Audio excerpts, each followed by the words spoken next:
Hai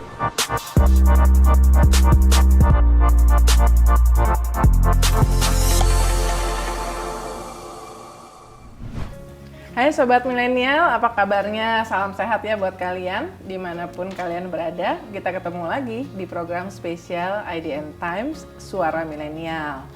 Nah, ini spesial karena kita akan ngobrol dengan perempuan profesional, ya.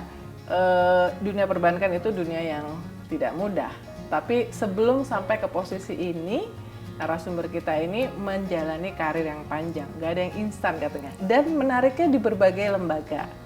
Nah, saya akan ngobrol dengan Bu Hani Handayani, Direktur Konsumer Bank Rakyat Indonesia. Mbak Hani, aku panggil Mbak aja ya. Panggil Mbak Hani. Nggak apa-apa, nggak pakai Mbak juga nggak apa-apa, kan milenial. Milenial. Nah, gimana nih pandemik? Everything okay? Tetap sibuk segala macam, work from home atau gimana? Harus oke, Mbak. Jadi kita melihat nih pandemi kan tidak cuma dialami oleh kita, negara kita aja ya, tapi globally gitu ya mengalami itu. Jadi memang yang dibutuhkan adalah kita beradaptasi gitu ya untuk bisa survive dan kita bisa mengantisipasi dengan lebih baik gitu. Dan saya sih melihat tahun-tahun terakhir ini 2021-2022 saya rasa kita sudah sangat siap ya untuk menghadapinya. Untuk mulai bangkit lagi. Nah, kalau boleh tahu selama 2 tahun pandemik itu gimana caranya supaya menjaga semangat nih? Ini buat milenial, soalnya milenial tuh macam-macam, ada yang tinggal di tempat kos, ada yang baru kerja, ternyata nggak ke kantor. Jadi kondisinya tuh bermacam-macam. Gimana caranya menjaga semangat? Mbak, aku sebelumnya senang banget ya diajak ngobrol di Suara Milenial ini di ADN Time ya, karena memang sebenarnya sudah nunggu-nunggu loh pengen ketemu sama teman-teman millennials gitu ya. Jadi terima kasih sekali. Sama-sama. Kita bisa ngobrol. Nah tadi kalau ditanya 2 tahun lebih kita menghadapi situasi yang tidak mudah. Awalnya memang kaget ya waktu mulai case-nya terjadi dan kemudian mulai pick up itu di April. Semua itu seperti kayak sebuah rem pakem yang ditarik mendadak gitu ya. Lagi melaju cepet ya. Lagi melaju cepet karena waktu 2019 itu kita melihat 2020 ini adalah waktunya kita untuk berlari cepat gitu. Apalagi kalau di BRI kaitannya dengan Brivolution 1.0 waktu itu ya. Yang kita akan justru kita akan percepat di 2020. Nah lagi start udah mulai ngegas gitu tiba-tiba ada sebuah portal yang mengharuskan kita mengerem mendadak begitu, dan saya yakin semuanya juga menghadapinya sangat kesulitan pada waktu itu. Nah kemudian kita tahu waktu itu kan tiba-tiba kasusnya naik luar biasa, kemudian kita langsung waktu itu harus work from home gitu ya, bermula dari 25% dulu, kemudian 50%, dan mendadak kita semuanya harus beradaptasi untuk meeting yang nggak ketemu orang. Itu yang pertama tuh yang membuat saya rasa teman-teman juga mengalami. Kayaknya awal-awal tuh agak-agak kesulitan ya. Karena biasanya kalau kita meeting kan bisa bertatap muka langsung, berdiskusi, kita ngelihat bercanda, terus kita bisa ngelihat ekspresinya, gesturnya. Tiba-tiba pakai Zoom gitu kan ya. Ini orang lagi ngedengerin atau enggak? Kadang-kadang agak emosi juga kadang-kadang. Ini kok kita udah berapi-api ngomongnya di kamera dia mukanya flat gitu kan. Jadi itu cukup membuat kita juga stressful juga di situasi itu. Apalagi kemudian banyak lagi larangan-larangan untuk bertemu, bertatap muka, kemudian prokes yang harus dijaga dengan ketat. Tentu itu nggak mudah. Tapi kemudian ternyata orang Indonesia itu luar biasa. Jadi kalau kita lihat beradaptasinya cepat banget, dan menurut saya apalagi teman-teman sekarang dengan situasi yang 2 tahun ini Mbak, itu banyak sekali hal-hal baru justru yang kemudian menjadi sesuatu yang opportunity yang bisa dikembangkan. Ternyata di 2 tahun terakhir kita mengalami hal yang tidak mudah. Ternyata banyak inovasi dan ide baru yang muncul, terutama teman-teman millennials. Bener. Oke, nah di BRI ini udah jadi bank yang paling gede. Dan saya inget banget waktu kita ngobrol 2018. Ya. Waktu itu belum banyak yang serius ya soal digitalisasi, tapi Mbak Hani itu udah ngeliat milenial banget waktu itu mikirnya ya. Waktu itu kita ketemu sama beberapa staf milenial yang sedang membangun ya. Karena memang digitalisasi itu adalah sekarang dan masa depan. Betul. Dan bahkan tema G20 Indonesia aja salah satunya adalah digitalisasi. Benar. Nah, gimana visi dari BRI berkaitan dengan digitalisasi khususnya targeting millennials? Ya, kan kalau kita lihat kita sebutkan transformasi BRI ini Brivolutions gitu ya. Brivolutions 1.0 yang di-initiate 2017 gitu, yang harusnya tuh 5 tahun kan ya. Tetapi kita harus potong karena adanya pandemi ini gitu. Kemarin kita review ulang gitu sehingga kita selesaikan di Brivolution 1.0 di 2020 kemarin. Kemudian kita masuk ke Brivolution 2.0. Nah, ketika kita bicara Brivolution 1.0, kita sudah bicara bagaimana melakukan digitalisasi dan culture, dua hal yang kita harus tanamkan gitu di Brivolution 1.0. Karena kita sudah melihat bahwa tidak ada cara lain gitu ya untuk merubah business models gitu kalau kita nggak masuk ke digitalisasi gitu. Dan ketika kita masuk ke digitalisasi tentu culture behavior employee-nya juga berubah gitu kan ya. Nah, itu kita teruskan juga di 2020 sampai ke Brivolution nanti 2023 gitu ya. Karena memang masih relevan, kita harus terus menguatkan digitalisasi itu. Nah, sekarang kemudian apanya yang mau digitalisasikan gitu kan ya. Jadi kalau kita mempotretnya ada 3 hal gitu yang kita harus digitalisasikan. Yang pertama adalah digitalisasi the core gitu. Jadi semua bisnis yang menjadi core bisnisnya BRI ini harus bisa diproses dengan digitalisasi agar menghasilkan efisiensi yang baik gitu kan. Kemudian kita tahu bahwa ke depan di era yang sekarang nih di Brivolution 2.0 gitu, collaborations itu menjadi key-nya. Maka poin yang kedua, pilar yang kedua adalah digital ecosystem. Jadi BRI itu harus menjadi bagian dari ekosistem yang ada di dalam transaksi nasabah sehari-hari. Maka sering kita bilang bahwa kita itu harus memiliki two-sided banking models, yaitu kadang-kadang dia di depan sebagai front end-nya, nasabah bisa langsung datang ke BRI dan melakukan transaksi di product and services, tapi kita juga sebagai services di belakang, back end services. Di depannya adalah teman-teman yang mungkin di fintech, di ekosistem. Nah, kita di belakangnya sebagai bank yang menjadi settlement account-nya atau mungkin puller account-nya dan seterusnya. Jadi two-sided banking ini menjadi penting, apalagi sejalan dengan visi sistem pembayaran Indonesia ya, di mana open banking itu sudah benar-benar digaungkan gitu oleh Bank Indonesia. Nah, jadi makanya pilar kedua digital ecosystem ini menjadi penting. Nah, yang ketiga adalah bagaimana kita melakukan inovasi-inovasi agar relevan dengan tentu perubahan behavior di era pandemi, setelah pandemi ini adalah menciptakan produk-produk berbasis digital. Gitu. Jadi 3 pilar ini kita kuatkan di Brivolution 2.0 ini. Saya tuh tertarik untuk ngobrol sama Mbak Hani teman-teman karena saya ngeliatin postingan di Instagramnya. Aduh. Ya. Jadi ngeliat postingan di Instagramnya itu belakangan itu banyak ngobrolin soal Brimo ya, super app yang akan menjadi super app. Ini benar-benar membuat super app itu adalah jalur untuk mengimplementasikan digitalisasi. Karena Betul. di IDN Media juga kami tahun 2020 meluncurkan IDN App. Memang arahnya ke sana, jadi agak kompak nih. Kompak ya. Harus diintegrasikan. Harus diintegrasikan.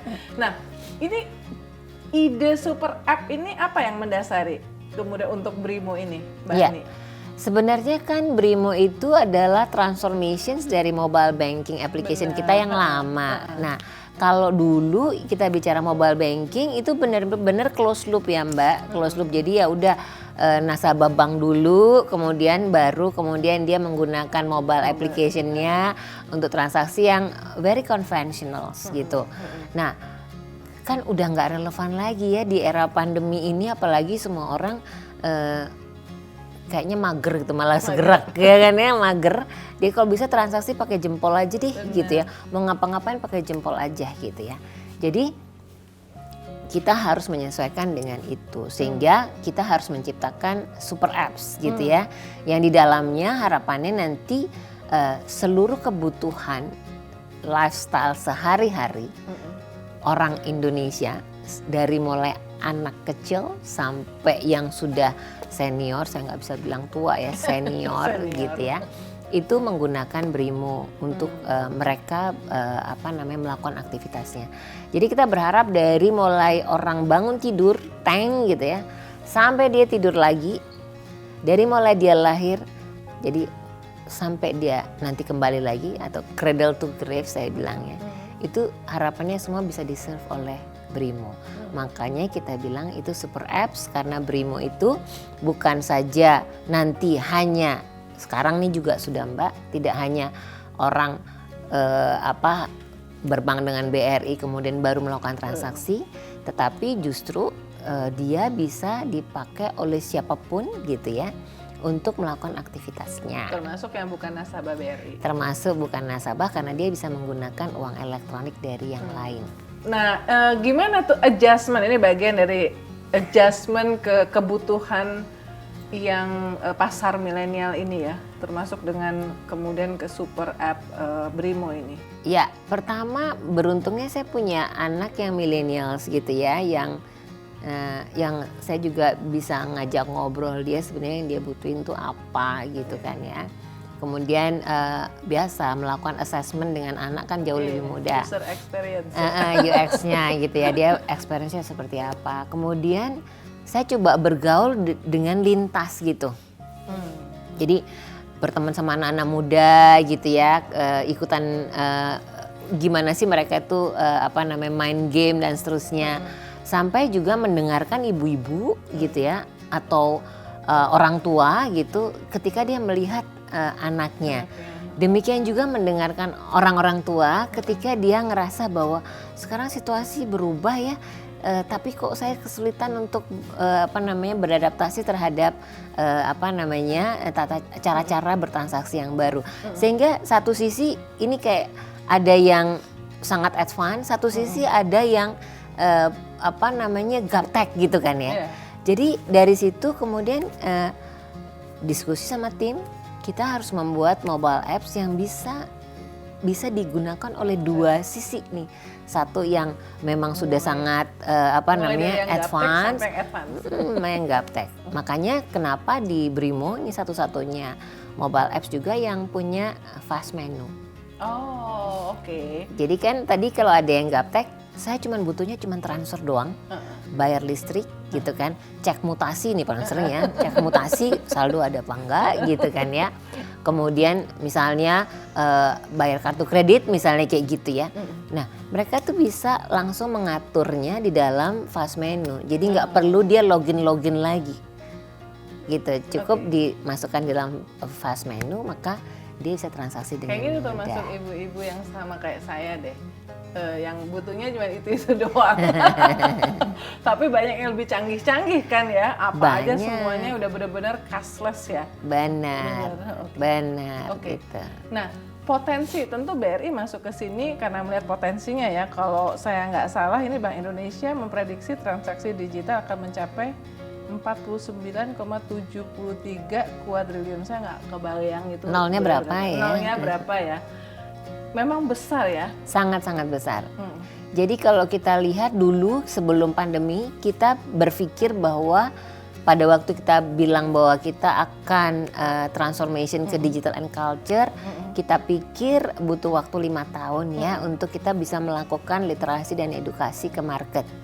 Tapi ternyata setelah pandemi ini, waduh eksponensial sekali. Ternyata orang Indonesia sangat-sangat cepat gitu. Betul. Bukan Indonesia aja, secara global ya.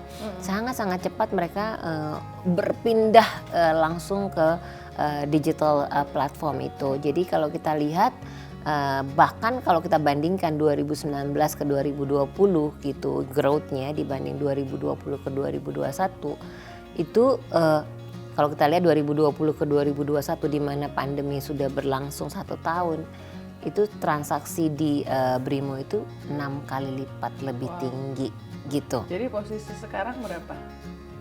Total transaksinya.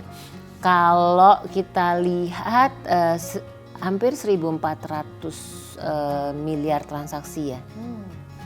Gitu. Akumulasi. Akumulasi. Sejak di launching ya. Akumulasi. Kayaknya memang Indonesia memang harusnya potensinya gede karena di media sosial aja Jakarta is Twitter capital city of the world. Ya, Facebook kita penggunanya gede. Jadi memang Betul. memang apa namanya? Inklinasi untuk ke sesuatu yang berkaitan dengan digital itu memang udah lumayan gede ya. Sangat-sangat. Bahkan kalau saya ke daerah, kebetulan kalau BRI kan kita bisa masuk ke pelosok-pelosok ya. Sebelumnya kita beranggapan bahwa di pelosok itu pasti butuh waktu melakukan literasi digital. Ternyata enggak juga loh, gitu Kak. Apalagi sekarang smartphone juga semakin murah ya. Sehingga ternyata orang mengupload foto dagangannya di Instagram, di Facebook itu sudah sangat biasa dan mudah gitu. Nah, ketika orang sudah mengupload dagangannya di Facebook, di Instagram, dan itu kemarin selama pandemi juga di campaign karena memang situasinya membuat mereka tidak mungkin berdagang di pasar, tidak mungkin membuka toko dan orang datang gitu ya. Sehingga mau nggak mau mereka pasti menggunakan gadgetnya. Nah, ketika mereka menggunakan gadget, dia pasti butuh bank di dalamnya untuk melakukan apakah itu transfer pembayaran ataukah mereka melakukan pembayaran melalui uang elektronik, mengisi, mentop up uang elektronik dan seterusnya. Jadi automatically mereka cari tahu gitu. Gitu Mbak. Jadi sehingga kalau kita lihat memang luar biasa pertumbuhannya. Nah, ada strategi khusus nggak untuk mempromosikan Brimo atau targeting milenial dan sekarang Gen Z, karena kan udah 2 generasi Gen Z 2 tahun udah masuk ke dunia kerja juga sekarang. Benar. Kita not only talking about millennials tapi Gen Z ya. Iya. Nah, strategi communication dan marketing tentu kita berusaha untuk relevan ya dengan mereka, sehingga kita banyak juga menggunakan KOL baik micro KOL ataupun makro KOL ya untuk mereka memberikan gambaran tentang functionality dari Brimo.